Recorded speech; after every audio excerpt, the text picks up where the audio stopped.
That's right. Check this out.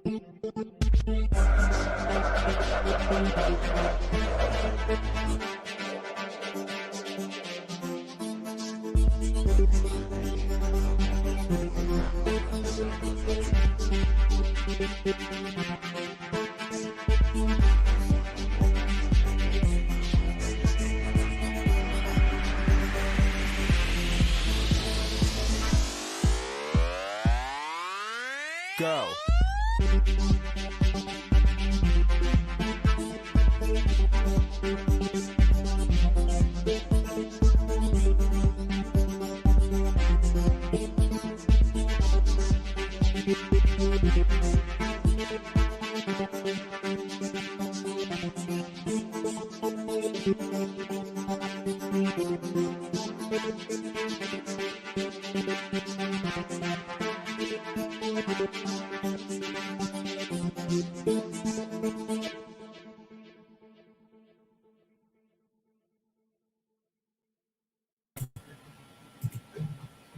Hello, on time, just a little bit late today.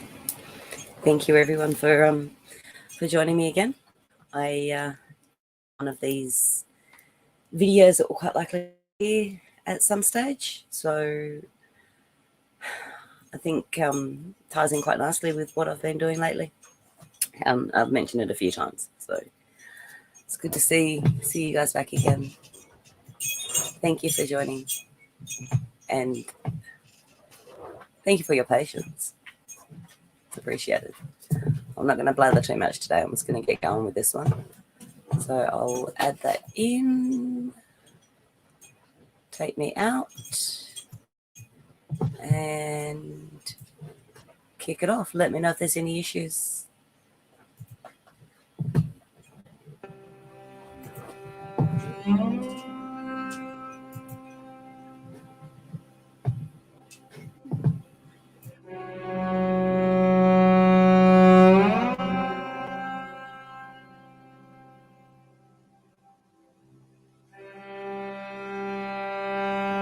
The following educational video is not intended to sensationalize the subject matter contained within. Its only purpose is to alert and educate the public to what seems to be a serious and rapidly growing epidemic in our nation. Some of the accounts, descriptions, and illustrations in this video are explicit. Viewer discretion is advised.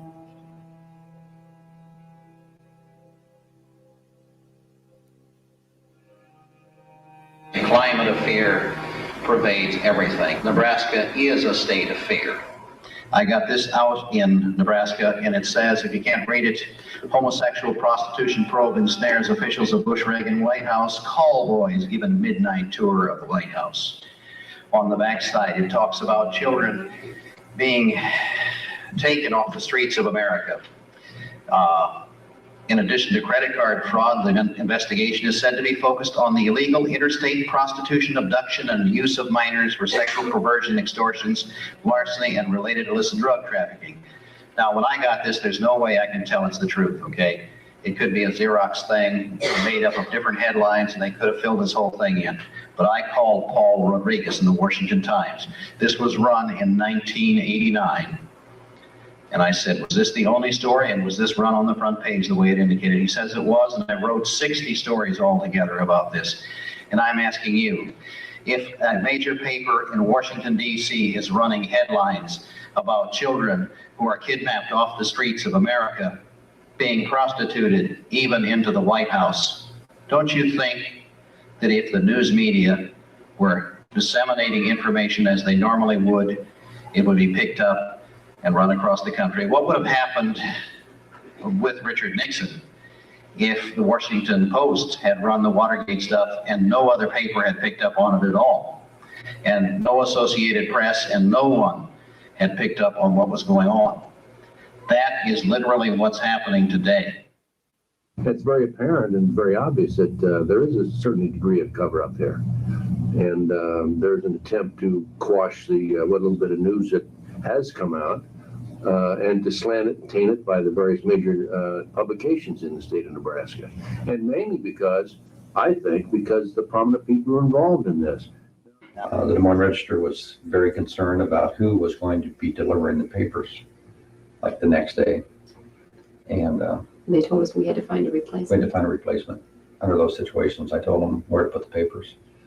And the press is. The press does not want to talk about what's going on. I'm using this means of bringing this information to you because all of the people that I have dealt with in the making of this program have universally said, America is censored. America is under censorship. America is terrorized by what is going on.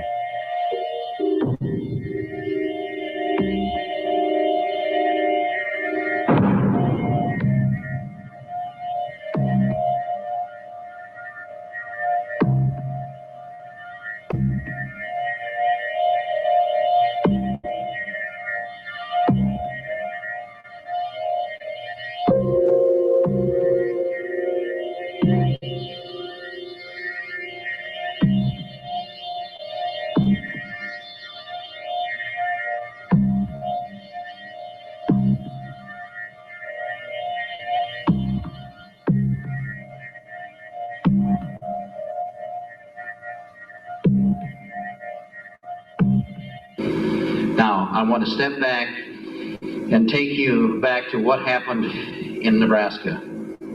We had the Franklin Credit Union. We had the credit union going down.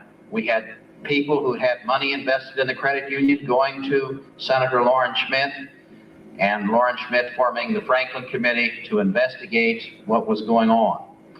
He was investigating what happened to the money. Why did that credit union fail? He wasn't investigating the prostitution of children. He wasn't investigating satanic activity and so on. But what did he find? As his investigator got into it, he began to bring tapes of children who told of the things that went on in the Franklin Credit Union itself. They have a bedroom in it. He said it's probably one of the few savings and loans in the country with its own bedroom. And then more and more information began to come out about Larry King. Larry Lawrence King, a black man who sang the national anthem at the 1984 and 1988 presidential conventions. And I have a picture of him here with Maureen Reagan right next to him. Now that man brought children to the 84 convention and to the 88 convention for the purposes of prostitution. He had a big inaugural ball party in Washington, D.C. and rented a huge house and spent millions of dollars to bring children from Nebraska there as prostitutes.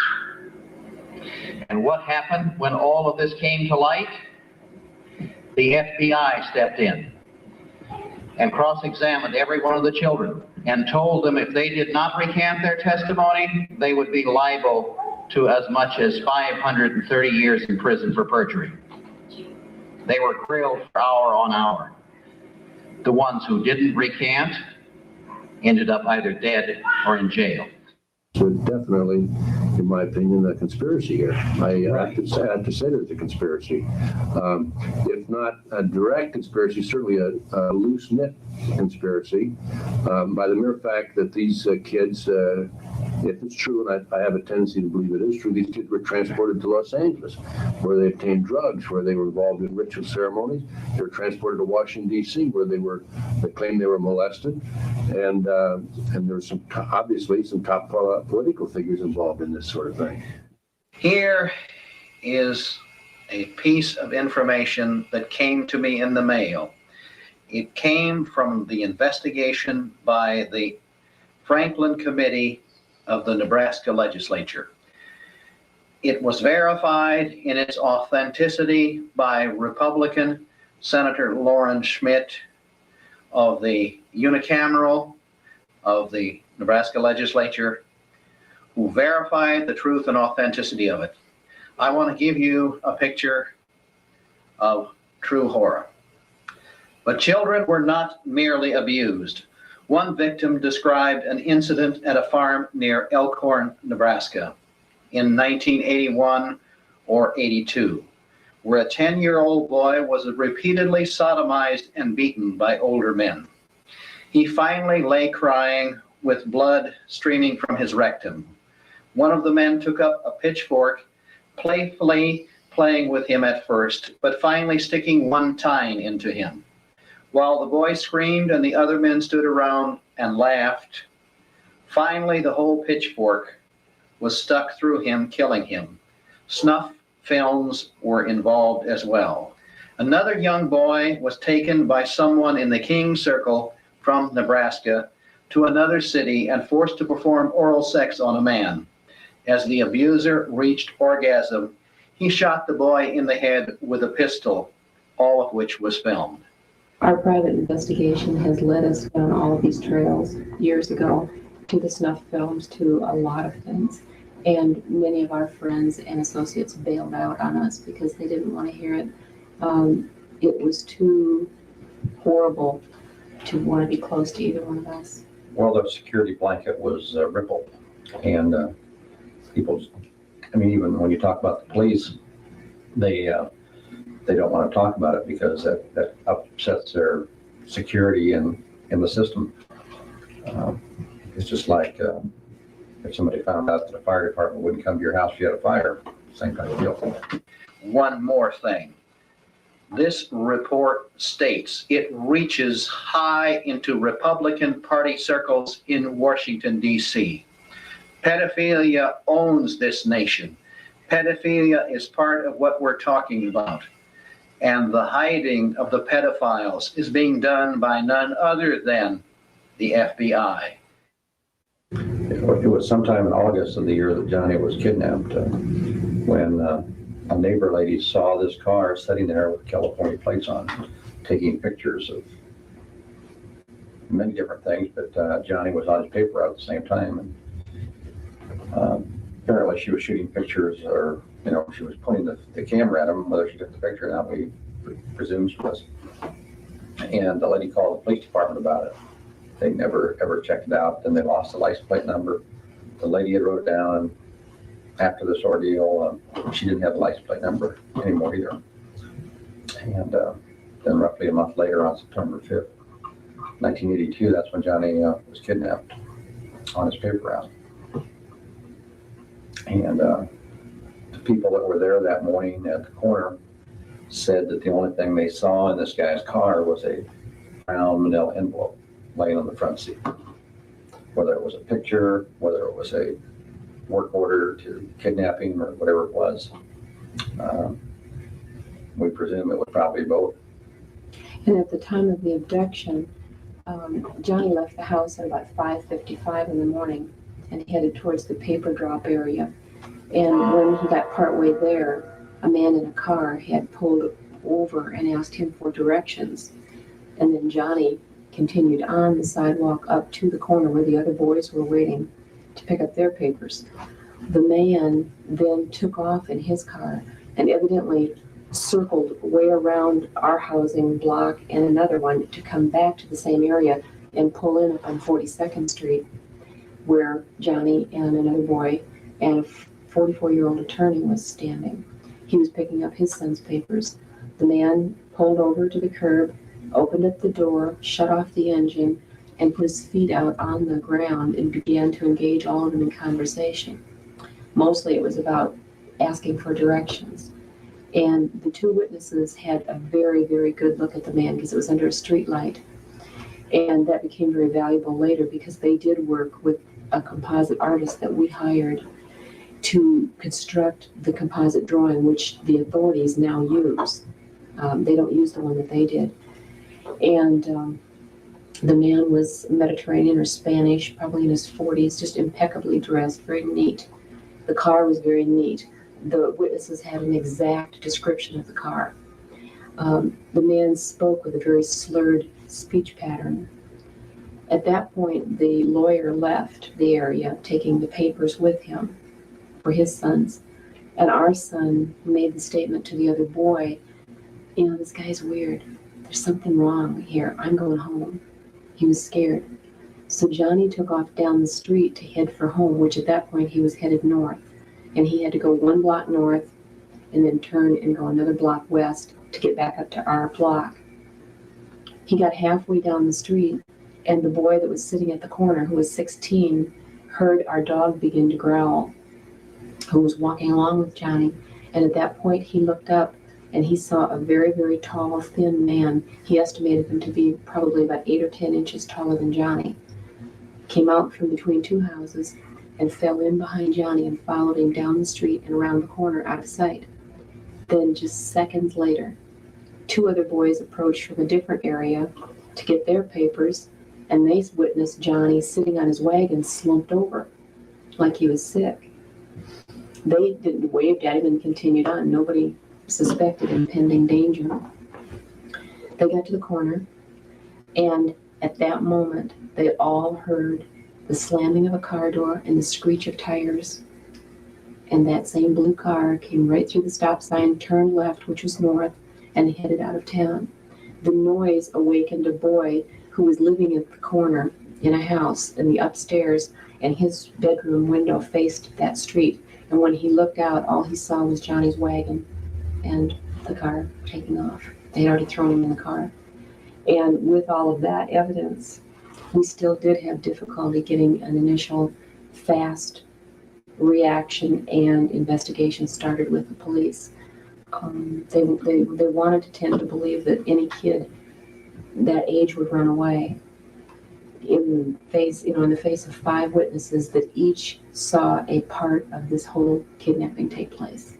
It was an incredible situation. The time frame basically was somewhere between 6:03 and 6:06 or 7 is when apparently Johnny was abducted. We didn't find out about it until 6:30 or somewhere in that area when one of our neighbors called and wanted to know where their Sunday paper was, because Johnny always delivered the papers on time. And so I got my car and went up to the corner, found the wagon with the papers in it and paper bag and all these type of things. And came back home and I told Marina, I says, call the police, there's something wrong. I can't find Johnny, but his wagon's up there. And what even made me do that, instead of going around and looking and all around, but I just felt something was real, because the dog was back, and that was what really surprised me. Well, Mr. Ashdown, she had come back home. And you see, Johnny was the type of kid that was very responsible. He had a perfect service award for every month that he had had the newspaper. So it wouldn't be like him to abandon a whole wagon full of newspapers and go lollygagging someplace. We knew our son, and we knew something was wrong immediately. It took about 45 minutes for the police to come over, and our house is 10 blocks from the police station. From the time I called the police until they got here, I had already called for our older son to be sent home from his place of employment because we knew that the family was going to have to pull together. I had called our daughter at college and made arrangements for her fiance to bring her right here. I had called the district manager at the newspaper, and I had found out the names of all the kids that picked up papers at the corner, and I had already had a phone conversation with them. And in that phone conversation, they described the man, the way he spoke, the car, the color of the car, what the man was wearing. Everything was very detailed because it was very fresh. And I had all that information before the police ever walked into the house. We weren't prepared for what was going to happen next, and that was basically nothing. I mean, it was up to John and I at that point in time to go to the press and beg for help in having them show Johnny's picture so that people knew he was missing. There was not the adequate measures taken initially. The Des Moines Register was very concerned about who was going to be delivering the papers, like the next day. And They told us we had to find a we had replacement. to find a replacement for those situations. I told them where to put the papers. And the presses. In August of 1984, and it was about 4 days before the Martin boy was kidnapped from Des Moines, I was asked to fly to Washington, D.C. and testify at a Senate hearing and it was organized crime hearings and their possible connection to kidnap cases. I wasn't asked to come in for all of the missing children hearings, which had been held earlier in the year, but they had me come for this other one, which I thought was kind of strange at the time. But our private detective had been digging up a lot of information showing an overall network in the country, and that Johnny was a possible victim of that network as opposed to just a random pedophile running around Des Moines. So when I presented what we had in our case, the person that followed me in presenting was a member of the FBI.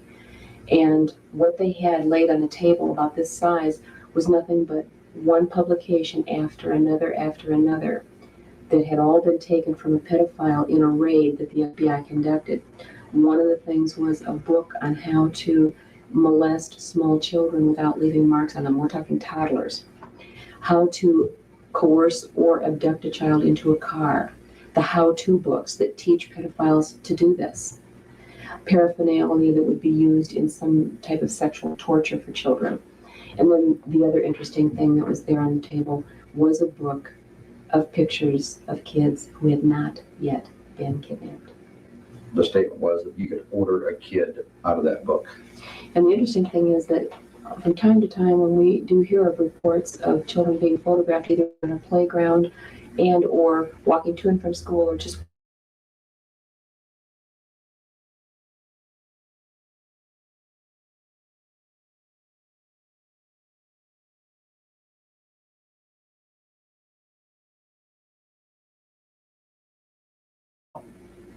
Because what I'm saying is that this is not going to be done cheaply, and it's not going to be done. we've heard estimates of about $50,000 to $75,000 per child, depending on the features and the looks of that child, the innocence, prepubescent children.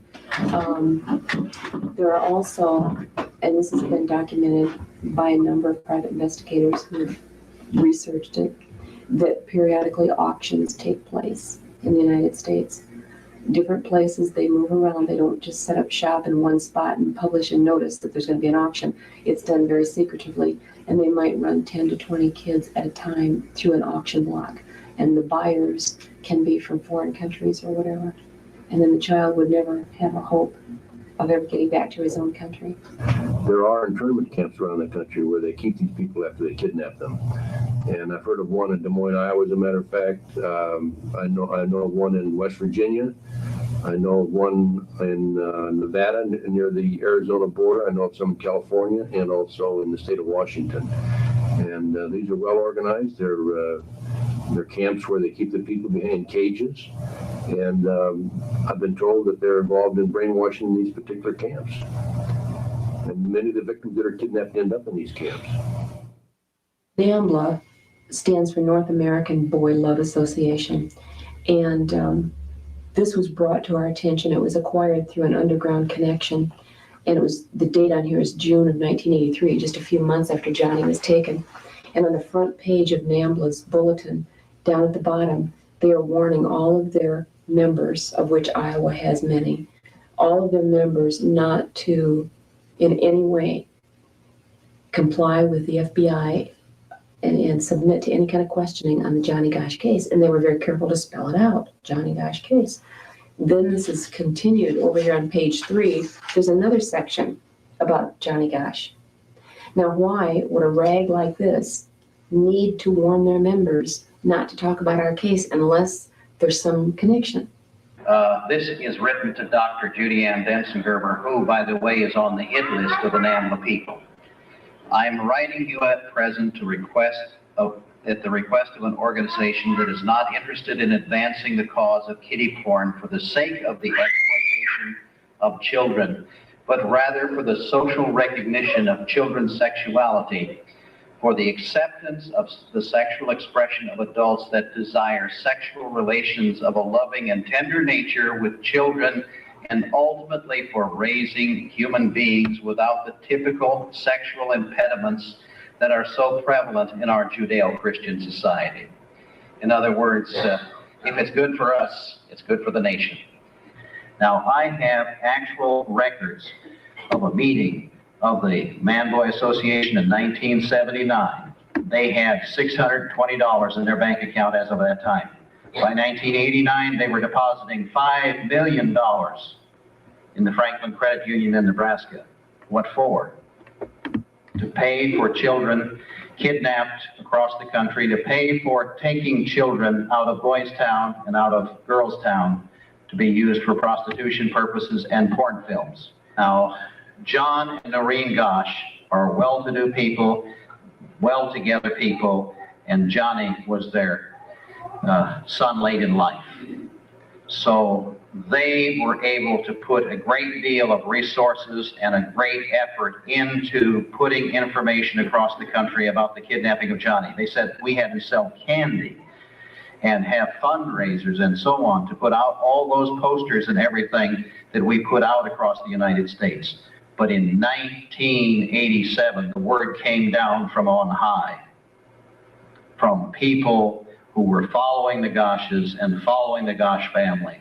And that was, you shut up right now and say no more about the North American Man-Boy Love Association.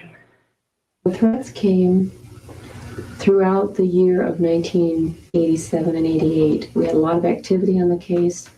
We were moving in a direction where we thought we really were going to close in on the who did it part. So that became a threat to whoever was responsible to want to stop us.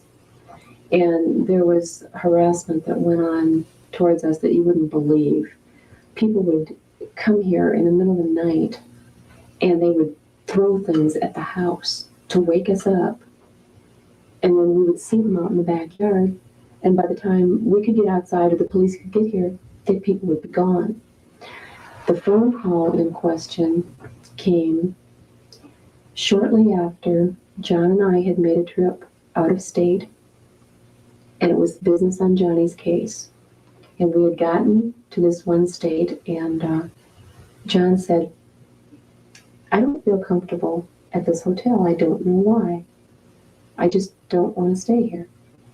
So we went up to another hotel and checked in and did our business and came home. We were only gone 3 days.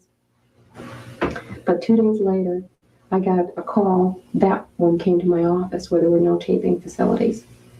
That call came to my office, and a voice said, it was a male, very gruff voice, and he said, you made it very difficult for us to watch you. You switched hotels on us. He then proceeded to tell us what rental car agency we used, where we went, where we ate. In other words, details enough to prove to us that somebody was looking over our shoulder. And for what reason, we didn't know, other than we might be hitting pay dirt. We might be getting close to something, because that would be an indication we've got to stop these people. We've got to throw the fear of God into them. And then over the period of months, other family members, we received threats on them that if we did not back out of certain aspects of this investigation, that someone else would be hurt. Well, we already knew that they had access to our comings and goings, that this could be very easily done. We would come home different nights, and our porch light would be out.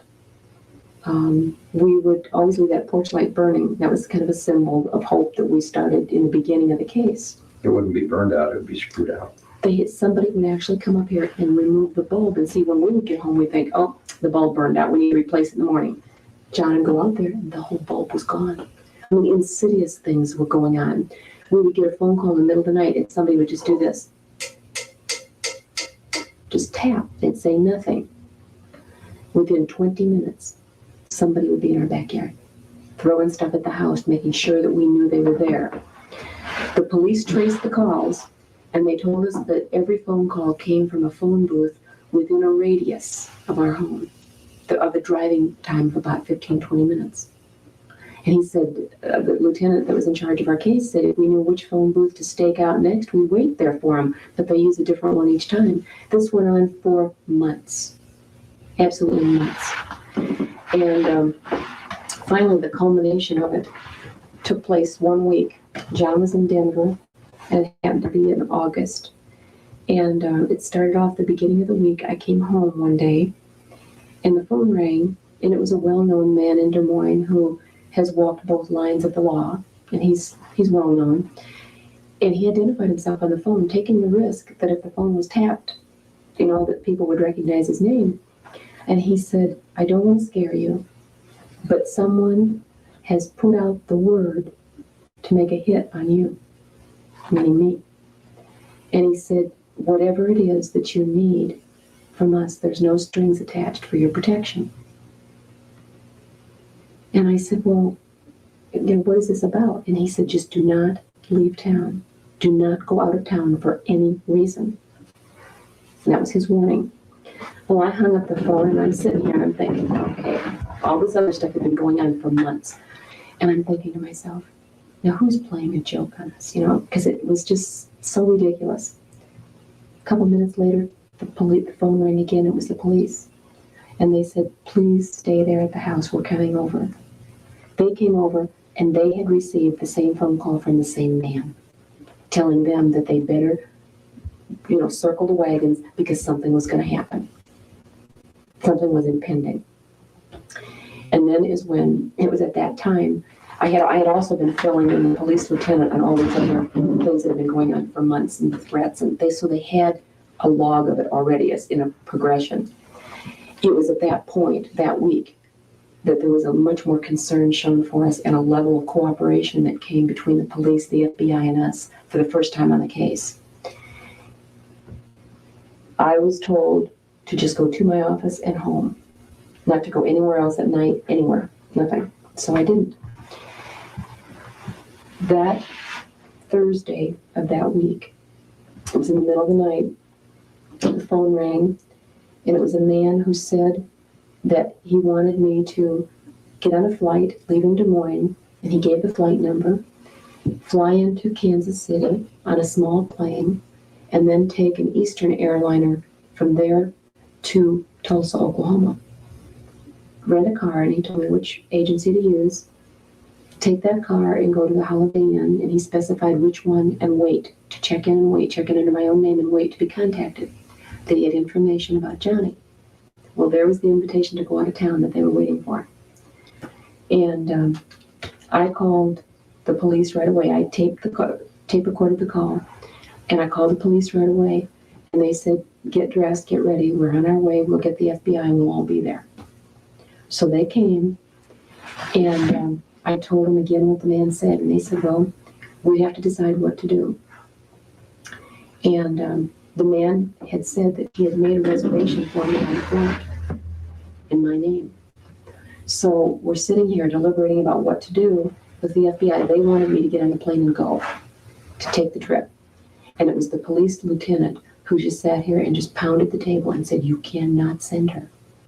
You have to send a policewoman dressed like her because they want her to take the small plane into Kansas City. He said there's a lot of ways to get to Tulsa other than using that route. But they wanted me on that small plane because it unloaded out on the tarmac. They didn't use a jetway. And the police here were afraid that there might be a sniper in Kansas City waiting. And if I made it somehow miraculously through Kansas City, that there would be somebody waiting in Tulsa and I'd never come back to Des Moines again. Well, the FBI said that they couldn't make a decision locally. They would have to go back to their office and call Washington for instructions. So at that point I said, well, did anybody bother to call the airline and find out if this turkey really did make a reservation for me? So they called the airline from here, and the reservationist said that someone had called in on the 800 number after midnight and made a reservation in my name on that flight. So then they knew this was serious. And by the time the day progressed, the flight left at 4:59, so they had to make some fast decisions. They finally did agree to send a policewoman, but it was only after the FBI offered me money to go. They offered to pay for all of my flight, food, rental car, everything, and send a plainclothesman to stay with me at all times. And I refused. I said, no, this is what the warning was earlier this week. I'm not going to make the trip. I was advised not to, and I'm not going to. So they sent a policewoman in my place, and they caught the guy who approached her, and he's now serving time in the Oklahoma penitentiary. Are trying to figure out. It was a panel discussion on Satanism and pedophilia, a tough topic on Michelson in the Morning. Information from a panelist divulged key facts regarding the 1982 kidnapping of paperboy Johnny Gosch. Information Noreen Gosch says her investigators have been secretly working on. 14 years old. Author John Zielinski says it involves an informant close to the case.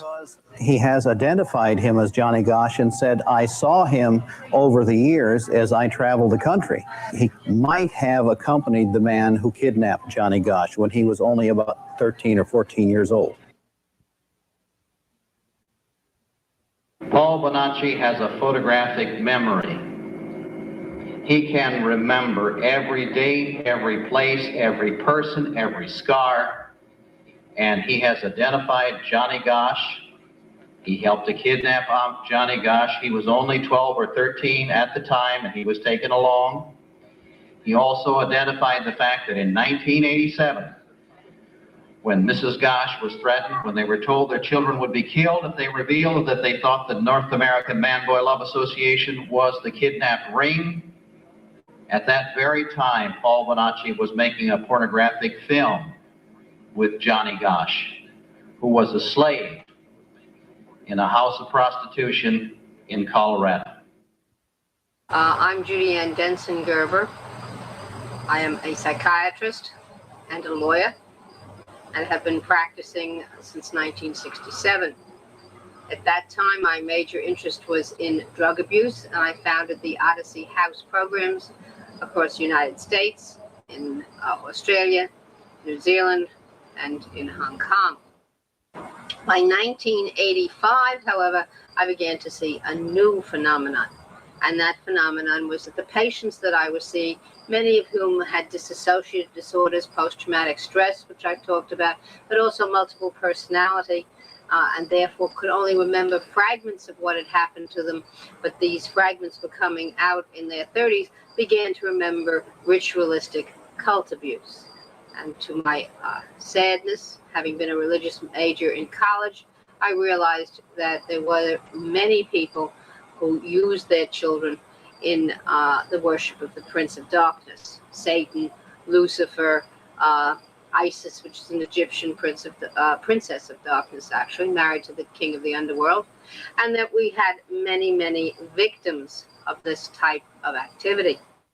Someone who had knew that this was my field and knew that there were implications of ritual and satanic cult abuse in the Nebraska Franklin Credit Union scandal and embezzlement of funds, and that the major witness in that, Paul Bonacci, happened to be a victim himself at a very early age of child molestation, had been a boy prostitute, had been in porn pictures, had also, according to his statements, participated in 5 cult murders, and was a multiple personality, very much like Sybil is the one that I'm sure most people will know, 3 Faces of Eve, that because he was a multiple personality, and since I was an expert in disassociation and multiplicity, would I see him for the purposes of whether or not he was credible.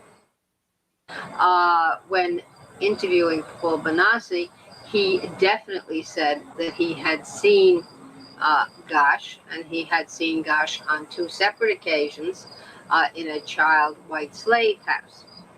He also described that Gosch had an unusual birthmark. This birthmark was not part of the general information. And when he shared that with Mr. Gosch and then eventually with Mrs. Gosch, they said that it had to be their son. Now, for this would have been about at least 4 years after the initial kidnapping occurred. To me, the fact that he had seen this young man alive in a child white slave house could describe a physical aspect that was not a usual one, that the parents themselves said that they believed that he had seen their son, definitely deserved to be looked into. I mean, that isn't something you can just turn aside. Interestingly enough, I had a very, what will I say, goose pimply kind of experience with Bonacci, in that when we were talking about another very famous child, Etan Paez, Coolidge, Pate, some people pronounce it, whose parents have, as the Goshes have, spent endless hours searching for their lost son, and much pain. Actually, I did ask, have you seen him? And he said he didn't know, and he wasn't sure. And then I received a letter from him about a month later, from many of his different personalities. They write me separately. And one of them said to me, Dr. Densker, I wasn't totally honest with you. I didn't tell you everything because I had seen you on December 28, 1982 at a rally at the Holiday Inn in New York. And you were pointed out to me by David Thorstadt, the head of the North American Man-Boy Love Association, which is called NAMBULA, which I have the distinction and honor in my mind to be public enemy number one of. I do not agree that young boys should be aroused to erection at 6 months of age when they're being diapered by their mothers so that they learn what the, in quotes, equipment is for, end quotes. I just think that this is a travesty, will increase the Oedipal conflict, that this is not something mothers should do. This is not something that should happen to children when they're being diapered. Children should be loved without being sexually approached. But he said to me in 1990 that he had seen me in, actually in 1982 at such and such a place, at such and such a time, and had been told that I was marked to die. And therefore he was afraid of what he could or couldn't tell me and what would happen to me. I went back and checked my diary. I was exactly where he said I was. Those are the kinds of things that convinced me that there was a great deal in what Benassi was saying in Nebraska that had to be further investigated. And that to bring him up on charges for lying for the grand jury when they haven't investigated. I'll give you a perfect example. One of the alleged perpetrators was also told by everyone that he had a large abdominal scar. It would seem to me, I don't that if you're told X has a large abdominal scar and that he is a perpetrator of pedophilia, all you have to do is look at the man's abdomen. If he does he or does he not have the scar? No one to this day has ever looked at this person's abdomen, nor has he been willing to show his abdomen. I mean, if I were an innocent person accused of a heinous crime of constantly buying boy prostitutes, I'd sure as shoot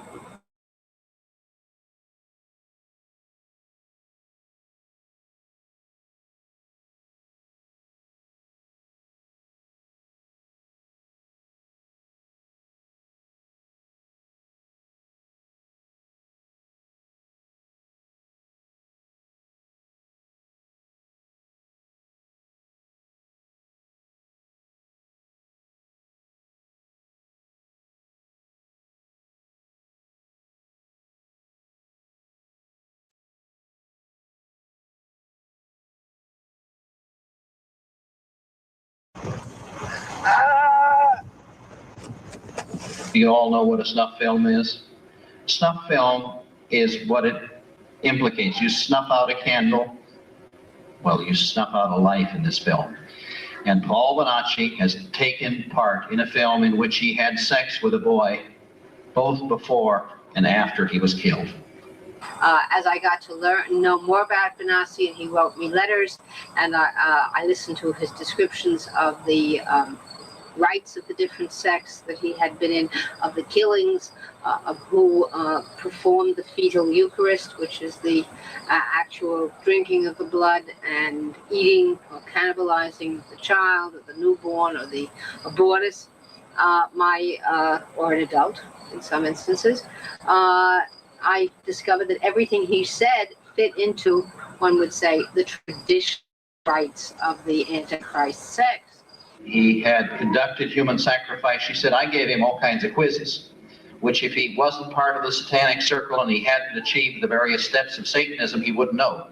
I said to him, did you ever eat the eyes? And he said, no, because my other personality, Christian, wouldn't let me go to the ceremony that night. Now, eating the eyes means that you're high up in the hierarchy of Satanism, and you pluck the eyes out of a human and eat them. We were going to discuss, say, communion in the Roman Catholic Church.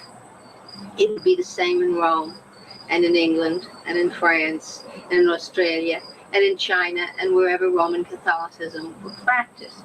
Well, the Satanists do the same thing, so that when they are performing certain rites, they have the dagger, and it's a similar dagger throughout the world, with which they do the killings. They have the communion plate, which has certain markings on it. They have the chalice. They have the stilo or stiletto, with which a newborn's child is punctured.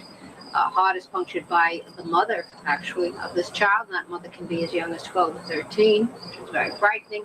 And then she draws out that blood. There is other rituals, which he discussed. And only certain priests or certain levels in the hierarchy are permitted to do those rituals. And he knew every single ritual correctly and who was to do them. So there was no doubt in my mind that he had intimate personal knowledge. I've talked to many Paul Bonaccis who told the same basic story.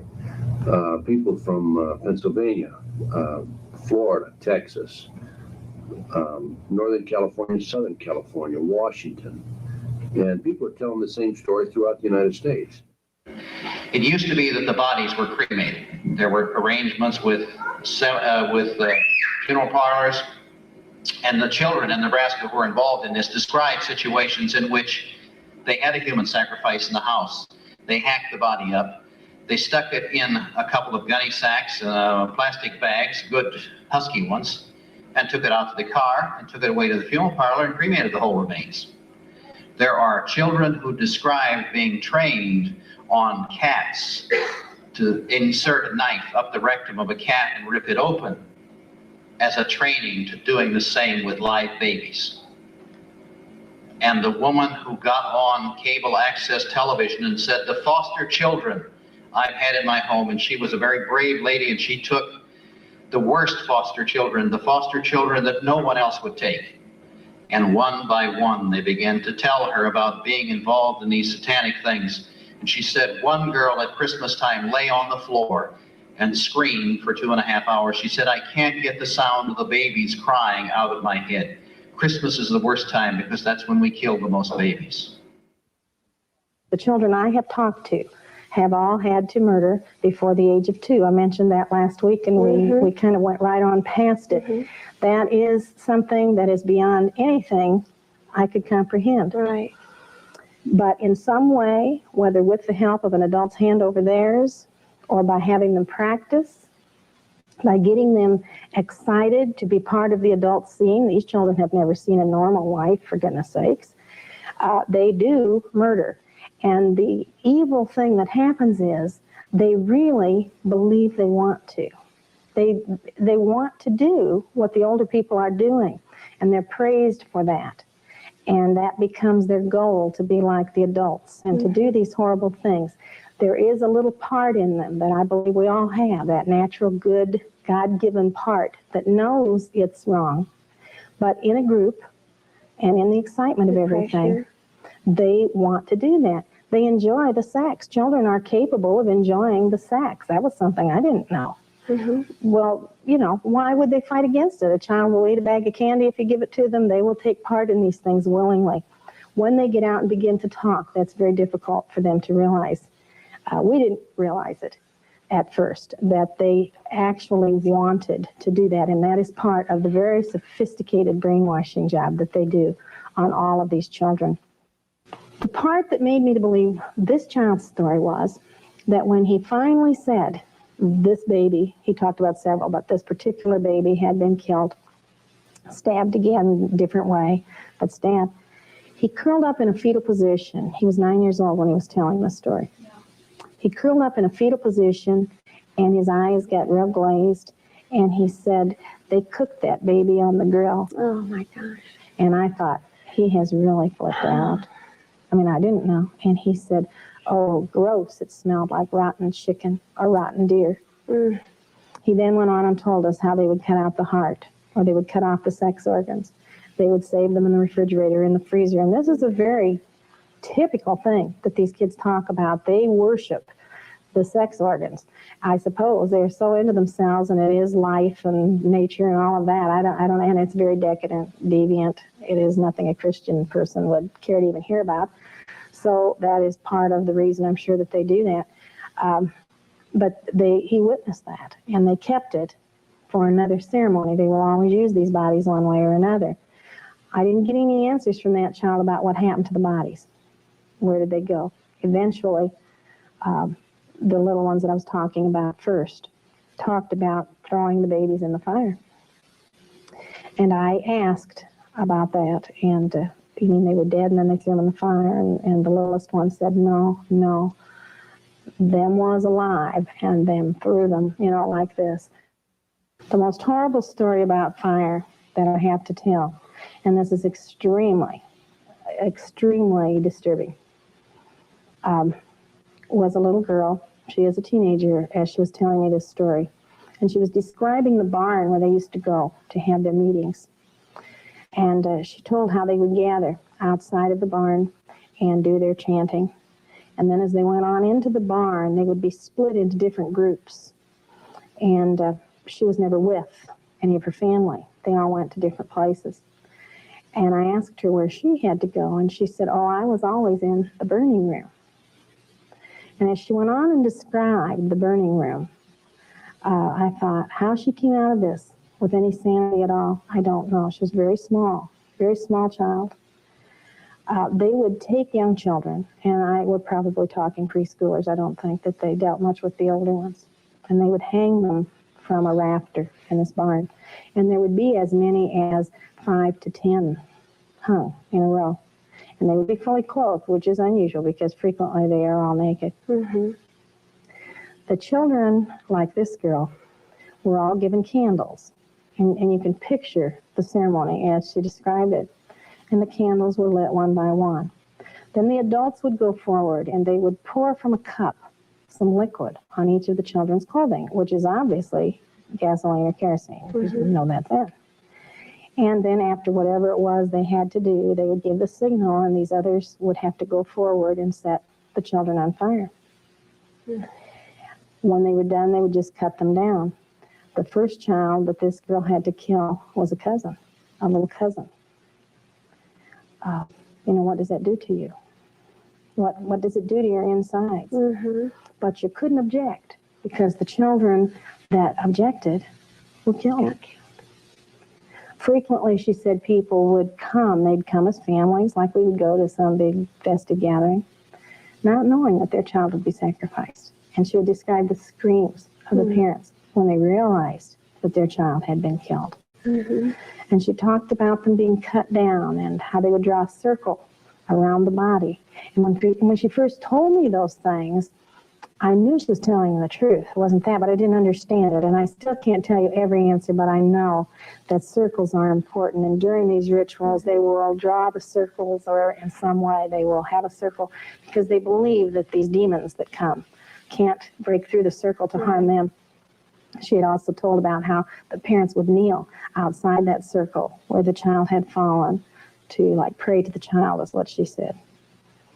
I've been told by people that know a lot more than I do that the reason for all of this death and murder is because of the belief in the demons and the power that they can get from that. And these people believe that the more innocent the victim, the more horrible the death, the closer you are at the moment of death, the more magic is released and the more spiritual power they get. Are working with the North American Man-Boy Love Association to market children. And they're also running the drugs. There are certain, like for instance, Jerry Samando with Chicago Police Department. He's certainly doing something about this. The Sheriff's Office in Los Angeles and the LAPD have an officer who's in charge of satanic crimes. Unfortunately, many of these officers do not have a real good grasp on the situation. Many times they have a tendency to believe it's more like street gangs where they write the satanic graffiti on the wall, but it's much deeper than that, as you know. There are police officers. Just let me stop you here. Isn't the street gang essentially just the bottom rung delivery boys in this? Well, there's various levels of this ritualistic activity, as I'm sure you're aware of. Right, and we're talking oftentimes about important people, doctors, lawyers. Absolutely. It goes much further beyond the street gangs than people realize. It goes up into the professional people. But the street gangs are operating with the drugs and with the child kidnapping, I believe. That's right. And in Des Moines, I have found an area where the gangs meet underneath the bridge. And it said on there, and missing children are dead. I hope I'm going to sicken you in a minute. You may want not to watch all of this.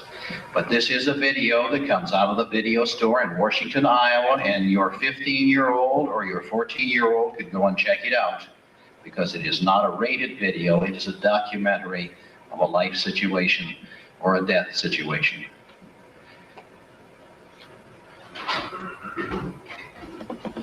A woman. And this is a human sacrifice. And this is part of the video called Faces of Death.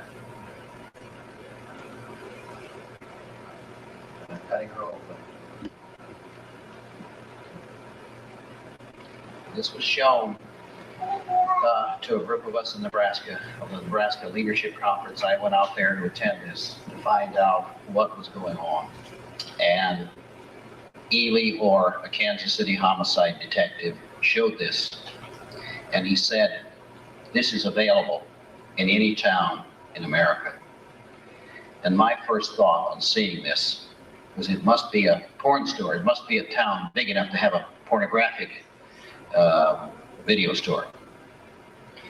And that's not true. Does anybody know Shreve, Ohio? Do you know how small Shreve, Ohio is? You know Millersburg? You know Goshen? All of these towns have it. Do you know Washington? They don't have a video store in Kelowna, so there's no place I could look. Iowa City, all over the place. It is everywhere in this country.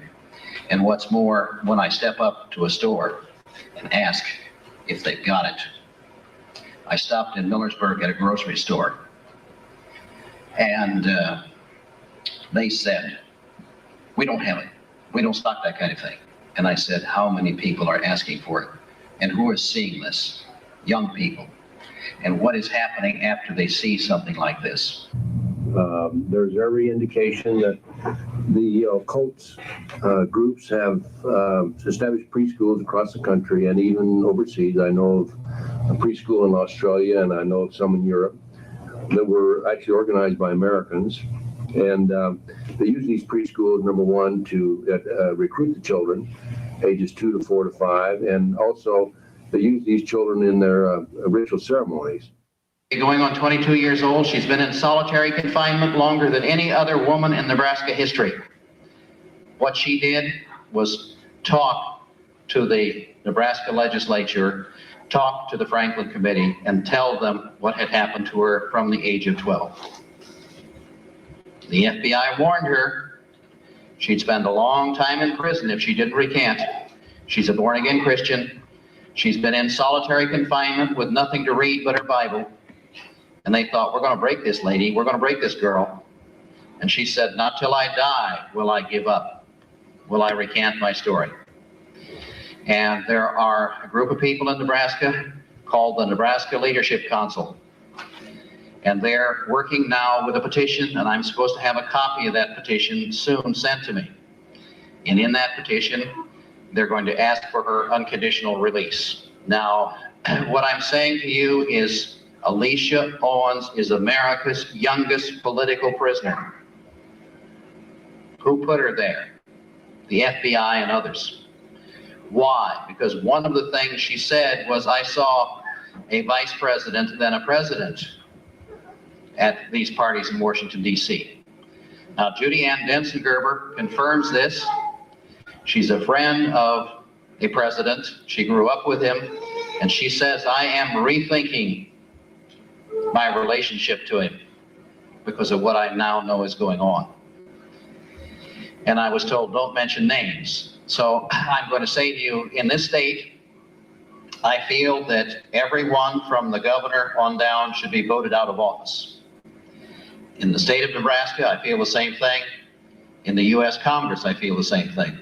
Found one newspaper man, not one journalist in this state, not the Cedar Rapids Gazette, not the Des Moines Register, not the Quad City Times, not the Dubuque Telegraph Herald, all of which have run stories on me.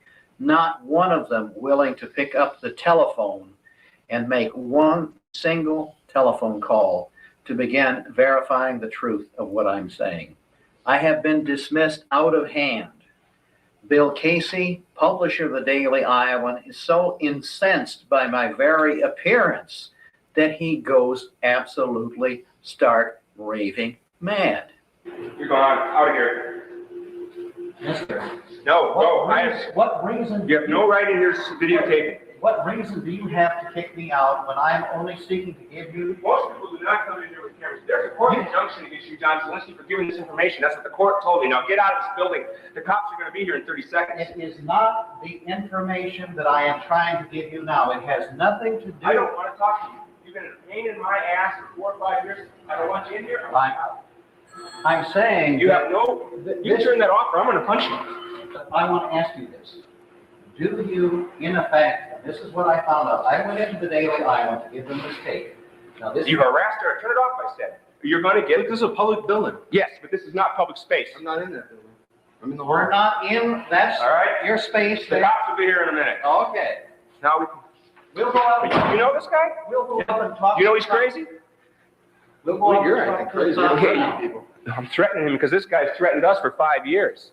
You have no right in our newsroom. What have I threatened? I have. Hey, you have libeled me. Hey, listen, buddy. If I have libeled you, then I suggest you have no money. Your lawyer told me you have not a cent in the world. Don't bother suing you. Okay, let's go. Go out. Now, why is it that a man of your supposed stature? I do the same thing that Jim Leach's office does. Everybody in the state. You have no business talking to you. You have no right in our buildings. You're crazy. You saying that newspapers have no business listening to anything I have to say? When you come here, you talk to us for 3 hours. As soon as we disagree with you, you start calling us a motherfucker and every other word in the world. You're the craziest guy. You have never heard the word motherfucker or anything like that from me. I do not use the kind of language you use. That's not your land, and you know Now, that. I don't have to argue with you. Okay. Now, I want to say one thing. Would you just want to listen to that? No. Then why do you put it in my face? You want to listen to that? Yeah, give it to me. I'll listen to it. But I don't want to have to sit here and listen to you. Okay, that's fine. I'll mail us back to you. You have your address? You got a card to give me? This goes along with it. All right. Now, this does not come from me. Did you turn it off? And I have confirmed with Senator Lauren Schmidt of the Nebraska legislature the truth of this matter that I give you. I now have been talking to John and Noreen Gosh, and I will be taping John and Noreen Gosh about the kidnapping of children and about its association with Iowa. All right. We will listen to this and we'll send it back to you. Send it back. And yet, what have I said of Bill Casey? That Bill Casey has acted inappropriately, that he has acted irresponsibly. I have not called him names. I have not made threats.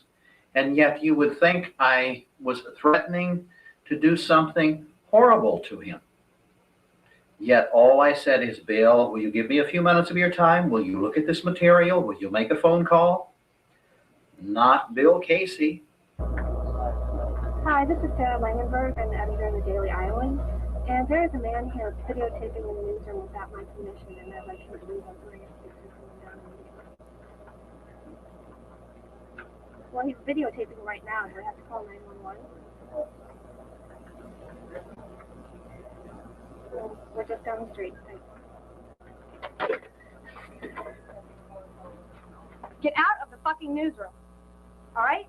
Do I have to cover up your fucking camera? Get out of the newsroom. You do not have my permission to be here. Just get the hell out. I am here to deliver. I have nothing to say to you at all about anything on any topic ever. So get the fuck out of the newsroom right now. I'm waiting for the person from The, Why don't you wait outside, buddy? go on out. Out.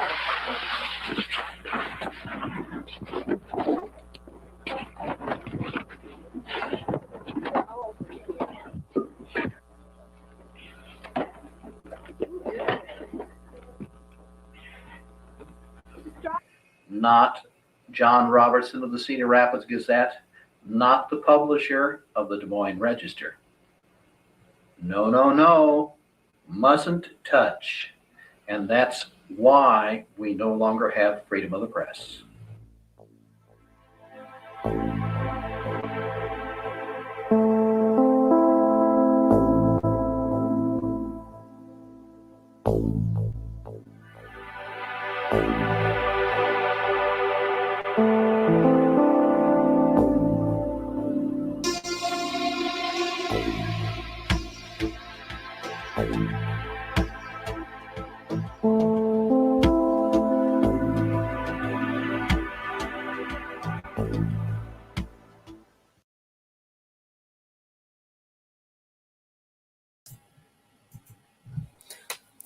So there we have it.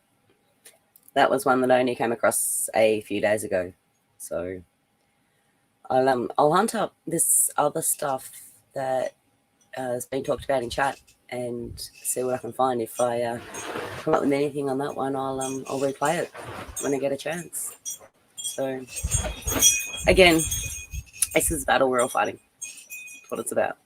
You know, the rest of it's just fluff pieces in your face to distract. Look here, not there. Do what I say, not what is right. You know, that's what we're fighting against. So on that note, I will leave all you lovely people today. Thank you for joining me. I really appreciate it. Even our latecomers. I'll see you all again at some time soon. You never know. Be good. Love you all. Thank you.